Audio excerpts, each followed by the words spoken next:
La Iglesia de Jesucristo de los Santos de los Últimos Días, bajo la dirección de la Primera Presidencia y el Consejo de los 12, presenta Habla la Antigua América.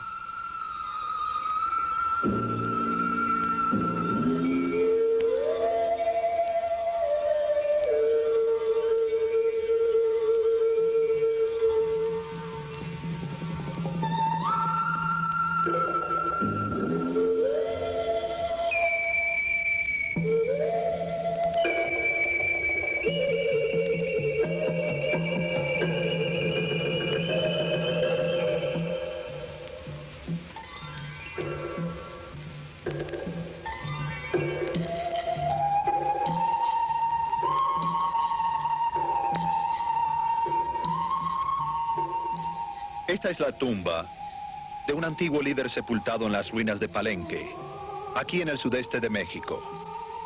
De acuerdo con estudios realizados, esta zona y la parte norte de Guatemala eran cuna de la gran cultura maya.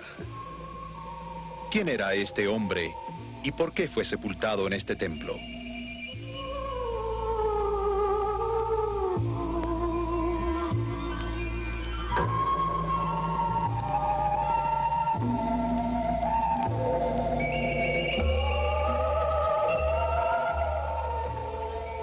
En medio de este silencio, en estas tierras bañadas por el sol, miles de años atrás habitó un pueblo de sensible cultura. Aquí ellos adoraron, construyeron estas edificaciones increíbles, prosperaron, amaron, se alzaron en guerras, para desaparecer luego de una forma tan misteriosa como vinieron.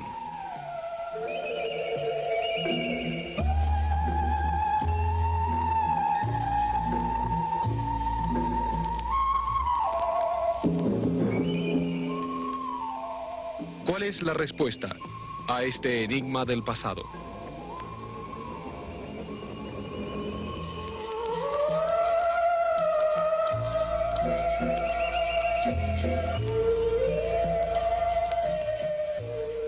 Los antepasados de los mayas edificaron una gran civilización aún antes de los tiempos de Cristo. Algunos arqueólogos afirman que esos habitantes de América desarrollaron una cultura similar a las esplendorosas del Viejo Mundo.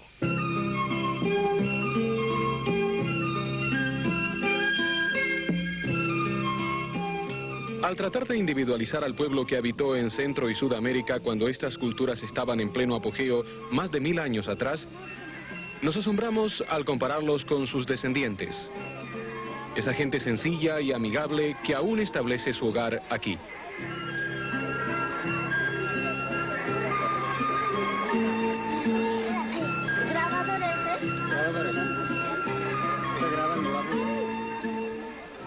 La cultura azteca impulsada por el gran jefe Moctezuma era el vestigio de una civilización otrora gloriosa que le antecedió en miles de años. ¿Quién era este antiguo pueblo que precedió a Moctezuma? Sus orígenes y lo que subsiguientemente les sucedió son preguntas fascinantes tanto para los eruditos como para los que no lo son.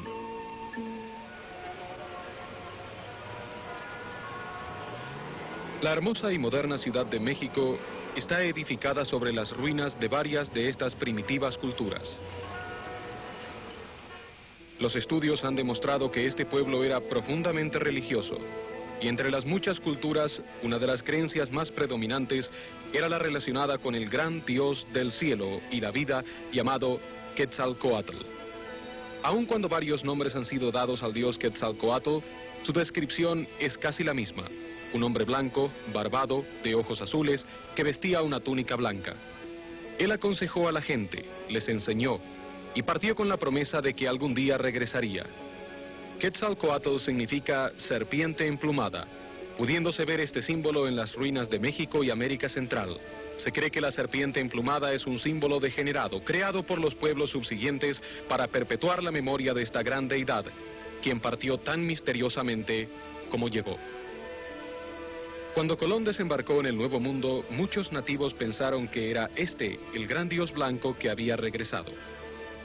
La gente de esta tierra creía muy firmemente que yo, Cristóbal Colón, con esta nave y tripulación venía del cielo, y con ese mismo concepto me recibía en cada lugar donde desembarcaba.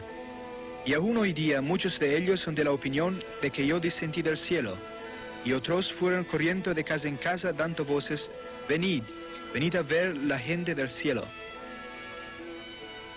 Los conquistadores españoles, bajo el mando de Cortés, experimentaron el mismo tipo de recepción por parte del gran Moctezuma y su gente luego de haber desembarcado en México. El astuto Cortés, valiéndose de la leyenda, manifestó que él era, por cierto, enviado por Quetzalcóatl, diciendo que su creencia en el gran dios blanco era tan poderosa. Se cuenta que tras haber recibido estas buenas nuevas, lloraron por un largo espacio de tiempo sin poder responder. Cortés escribió a España haciendo referencia a grandes ciudades de 50.000 habitantes o más. Mencionó torres de pesada construcción. Describió acueductos y sistemas de irrigación de gran tamaño y eficacia.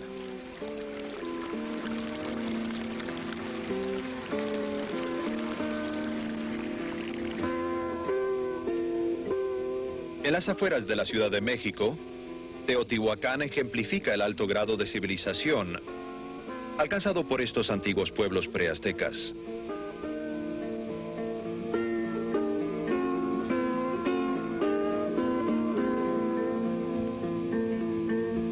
La arquitectura, el diseño, lo masivo de estas estructuras aún pueden compararse con las antiguas pirámides de Egipto.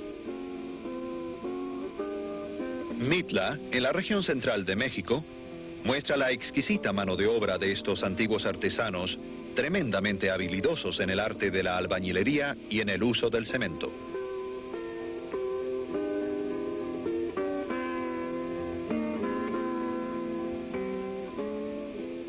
Al noreste de Guatemala se encuentran las pirámides de Tikal, casi escondidas en la tupida selva. Este complejo sirvió a una vasta población cuya existencia se remonta a los 600 años antes de Cristo. Dentro de este marco tropical existía un centro religioso que servía a miles de personas. Copán, Honduras, se piensa que fue una gran cuna de la enseñanza.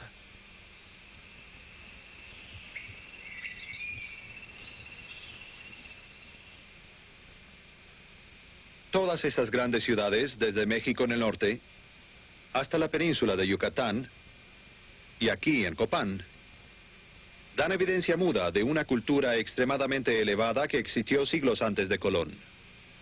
Francisco Pizarro, un posterior explorador, en sus conquistas en Sudamérica, se sorprendió al encontrar millones de personas esparcidas en esta tierra desde Ecuador a Chile. Él descubrió complejos sistemas de irrigación, incluyendo canales y depósitos que aún se utilizan hoy día.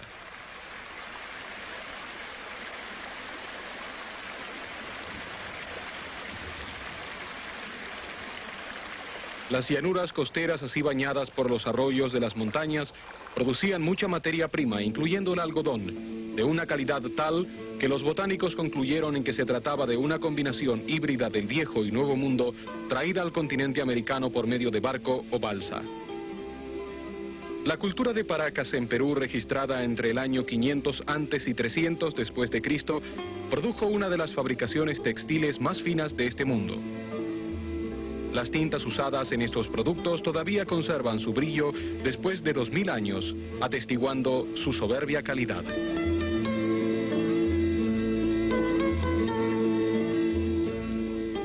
Los artesanos de alfarería en el Nuevo Mundo eran comparables en calidad a los del Viejo Mundo.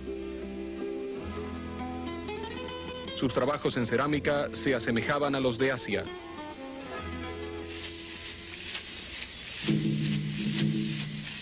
Este es Cusco, Perú, una antigua capital levantada en las alturas de los Andes. Pizarro descubrió esta ciudad de murallas macizas, construidas siglos antes. Estas piedras, hermosamente cortadas y encajadas, fueron ensambladas sin la ayuda de mortero. De hecho, están tan bien unidas y alineadas que no se podría forzar la hoja de un cuchillo en sus junturas. Thor Heyerdahl dijo haber visto piedras ensambladas de esta forma en el Viejo Mundo. Algunas de estas piedras gigantes llegaban a pesar más de 180 toneladas. El haberlas colocado una encima de la otra constituye de por sí una proeza de ingeniería.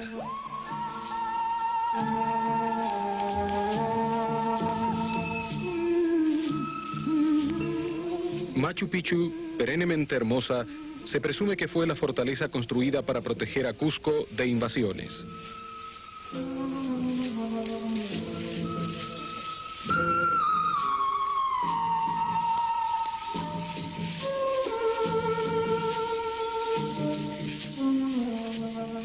Bien se sabe que los antiguos habitantes de América eran excepcionales orfebres.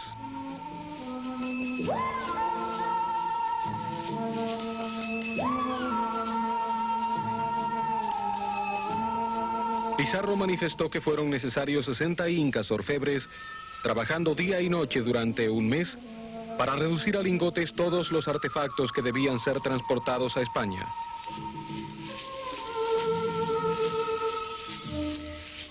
El oro era tan común que algunos objetos eran pintados de otros colores para romper la monotonía.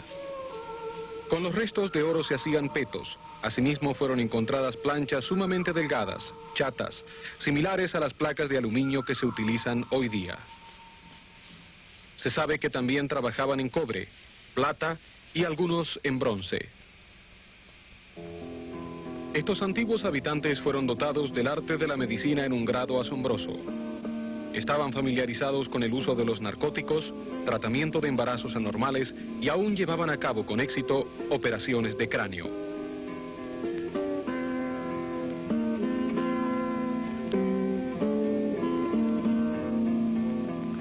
Mas estos pueblos desplegaron algunas de sus más grandes habilidades en sus trabajos de ingeniería y construcción de caminos. Fueron descubiertas extensas carreteras que comunicaban los puntos más importantes. Eran expertos en nivelación y en la construcción de túneles y puentes de suspensión, complementando su interesante sistema de carreteras que corrían desde Quito, en Ecuador, a Chile, cubriendo una distancia de más de 4.800 kilómetros. Carreteras similares fueron también descubiertas en México, como esta en Cabab. Estos pueblos precolombinos de América Central y del Sur se destacaron también en la música, poseyendo una escala musical similar a la descubierta en la zona del Mediterráneo. Las flautas en el Nuevo Mundo eran casi idénticas a aquellas en el Viejo Mundo. También se destacaron en la astronomía y más de 1000 años antes de que el Viejo Mundo tuviese el calendario utilizado hoy, los matemáticos e investigadores del Nuevo Mundo usaban un sistema mucho más exacto. La influencia de la arquitectura del Viejo Mundo es advertida en esta ruina peruana reconstruida. En este lugar cerca de Lima, Perú, fueron hechos muchos descubrimientos interesantes.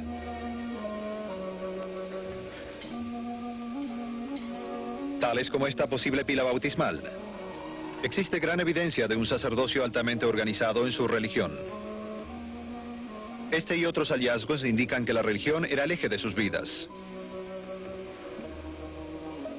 Estos primitivos americanos entendían la creación del mundo, el gran diluvio, el arca cerrada, el edificio de la gran torre y la confusión de las lenguas, de una forma similar a la del Antiguo Testamento. Los eruditos obtuvieron este conocimiento a través de las obras de un príncipe real indio, Ixtlilxochitl, a quien le fue enseñada la lengua española por sacerdotes católicos que siguieron a los conquistadores. Uno de estos eruditos españoles, llamado Sahagún, tradujo las antiguas tradiciones de vida después de la muerte y ayuno y bautismo, todas doctrinas cristianas básicas.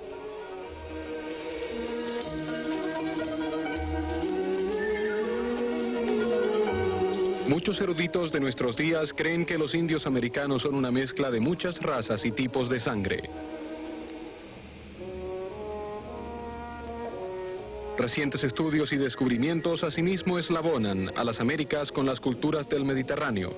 Similitudes entre las culturas del Viejo y Nuevo Mundo nos proveen de algunos indicios sobre su origen. Fueron halladas cajas de piedra, por ejemplo, tanto en el Viejo como en el Nuevo Mundo. Estas cajas frecuentemente contenían oro, joyas, utensilios u otros objetos de valor. Comparen esta caja descubierta en México con esta otra descubierta en Persépolis, Irán. Esta última contenía 2 placas delgadas de metal, una de oro y la otra de plata, sobre las cuales estaban grabados los registros del rey Darío. Cientos de inscripciones diferentes grabadas en planchas de oro, plata y cobre fueron descubiertas en el Viejo Mundo. Y luego, en el año 1823, una caja de piedra similar a las que se vieron en América Latina fue desenterrada de la ladera de una colina cerca de Palmira, Nueva York.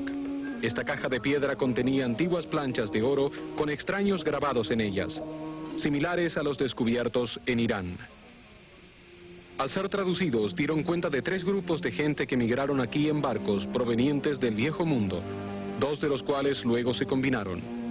Este compendio habla acerca de los convenios hechos por Dios con algunos de los primitivos habitantes del continente americano y fue destinado a cambiar el curso de la historia. Describe el surgimiento y la caída de estas 2 gloriosas civilizaciones que prosperaron bajo las manos del Señor cuando guardaron sus mandamientos y que fueron destruidas cuando no lo hicieron.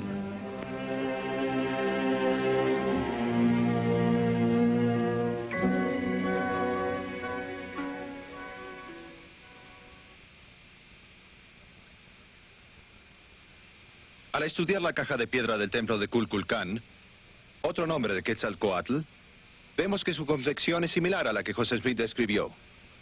Refiriéndonos a la tapa de la caja hallada en Nueva York, José Smith dijo: en el centro y por la parte superior esta piedra era gruesa y redonda, pero más delgada hacia la orilla, de manera que se podía ver la parte céntrica sobre la superficie del suelo, mientras que las orillas estaban cubiertas de tierra. En la época de José Smith, no se conocían estas cajas de piedra ni en el Viejo ni en el Nuevo Mundo. 11 hombres de buena reputación y José Smith tuvieron el privilegio de ver y tocar las planchas de oro.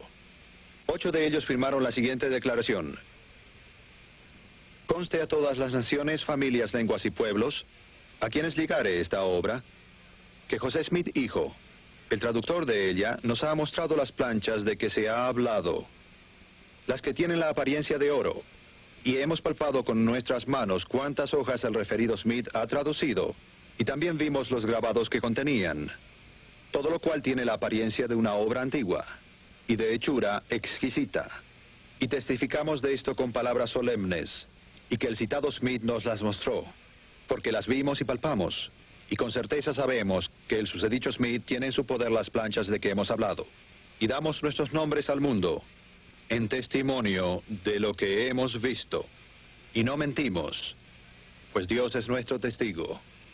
La evidencia indica que muchos de estos hermosos templos y edificios fueron abandonados, cayendo en la decadencia. ¿Por qué desaparecieron estas civilizaciones? ¿Por qué partió esta gente? El libro de Mormón nos brinda indicios. Leyendo sus páginas nos encontramos con la narración de la historia de 2 grupos de gente, uno de piel blanca y otro más oscura. Podemos ver una evidencia factible de esto en los murales de Bonampak, México, así como también en los murales de Chichén Itzá y las leyendas que aún persisten entre estos indios, de que la gente de piel oscura y gente de piel clara habitó estos lugares. El libro de Mormón también nos habla de continuas contiendas entre estos 2 grupos. Evidencia de esto son las numerosas fortificaciones y armas halladas en México, Centro y Sudamérica. Armas de metal, muchas de las cuales son similares a aquellas utilizadas en el Viejo Mundo. Tallada siglos atrás en esta montaña aquí en Paracas, Perú, está esta representación aún llamada el Árbol de la Vida. Una de las historias más inolvidables que contiene el libro de Mormón es la llamada Árbol de la Vida, relatada por un hombre llamado Lehi. En Izapa, México, se encuentra uno de los grabados del Árbol de la Vida más detallado que se pueda hallar. Un arqueólogo moderno, quien ha hecho un profundo estudio de este grabado, advirtió 110 similitudes entre esta escultura y la historia que se halla en el libro de Mormón. Quizás el pasaje más hermoso y memorable del libro de Mormón es aquel que relata la historia de la visita de Jesucristo. Él enseñó a la gente, bendijo a los niños y al partir prometió que algún día regresaría. De tal magnitud fue el impacto de la visita de Cristo en este continente que esta historia fue repetida y transmitida durante siglos por boca de los hombres. Muchos creen que el legendario Quetzalcóatl era, en efecto, Jesucristo. Se presta entonces a duda que los nativos se inclinasen para adorar a Colón, Cortés y Pizarro a la llegada de estos a estas tierras, pensando que Quetzalcóatl había regresado. Y volvemos nuevamente a la pregunta del barbado dios blanco, la leyenda más sostenida en esta parte del mundo. Las historias del barbado dios blanco y estas grandes civilizaciones del pasado han dejado ya de ser un completo misterio. Poseemos las leyendas de Ixtlilxochitl y las bien documentadas historias y registros de las crónicas españolas. Y poseemos el Libro de Mormón, que contiene la historia más amplia y detallada, levantándose como uno de los verdaderos valores y registros más importantes a la fecha. He visitado Centro y Sudamérica muchas veces y me he maravillado con las tremendas civilizaciones que una vez existieron allí. Asimismo, estudié el Libro de Mormón detenidamente por muchos años. Y al comparar estas ruinas con los eventos registrados en este libro, no pude encontrar nada que desalentara mis convicciones de la veracidad de estos registros, habiendo encontrado cientos de ejemplos que corroboran las cosas aquí escritas. No es solamente la historia de una civilización avanzada. Nos provee asimismo de una guía de vida profunda, que es tan práctica en nuestros días como lo fue siglos atrás. En este libro usted encontrará respuestas prácticas a preguntas tales como: ¿existe un Dios? ¿Vive el hombre después de muerto? ¿Cuál es el propósito de su existencia? ¿Por qué debe el hombre sufrir? Estas evidencias de una gran civilización nos llevan a respuestas, dejando todavía mucho que aprender. Pero ambas cosas, las historias de los pueblos descritos en el Libro de Mormón y los vestigios de las antiguas culturas halladas en el norte, centro y Sudamérica, nos ayudan a apreciar cuán avanzadas eran algunas culturas precolombinas en este hemisferio. El Libro de Mormón es verdadero. Es un volumen que complementa la Santa Biblia, siendo el registro más conmovedor e importante de nuestro tiempo. Yo les testifico que es verdadero. Y espero que no tomen mi palabra en sí misma. Quisiera leerles las palabras de Moroni e impulsarlos a aceptar este desafío que él les hace, según consta en sus escritos. Y cuando recibáis estas cosas, quisiera exhortaros a que preguntaseis a Dios el Eterno Padre, en el nombre de Cristo, si no son verdaderas estas cosas. Y si pedís con un corazón sincero, con verdadera intención, teniendo fe en Cristo, Él os manifestará la verdad de ellas por el poder del Espíritu Santo. Y por el poder del Espíritu Santo podréis conocer la verdad de todas las cosas.